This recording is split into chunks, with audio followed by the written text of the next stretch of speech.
18 ოქტომბერს მაქვს ჯგუფური ტრენინგი სატურნის დამუშავებაზე. რთული პერიოდის დამუშავებაზე, სადესაც ის სატურნის დაბრუნებაც არის. ასევე არის, როცა რუკაში ყავს სატურნი ძალიან ჩართული, სატურნი მთვარის, სატურნი მზის ასპექტზე.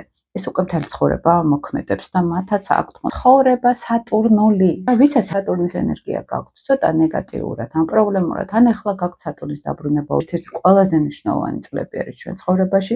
სატურნი ჩვენთან ასტროლოგიაში კარმის სიგნიფიკატორი არის, ზოგადად ვალებს ვეძახით, კარგულ ვალებს. ამავე დროს რამდენად რეალობასთან ჩვენ კონტაქტზე ვართ, რამდენად ვიცით თვითგადარჩენა როგორ ხდება, აი როგორც ფსიქოემოციურ დონეზე, ისე გონებრივ ინტელექტუალურ დონეზე, რამდენად შეგვიძლია კრიზისებს გავუმკლავდეთ, ხო? რამდენად შეგვიძლია პრობლემებს შევხედოთ პრაქტიკულად და მოვაგვაროთ ჩვენი პრობლემები. ჯგუფური ტრენინგები ძალიან გვეხმარება.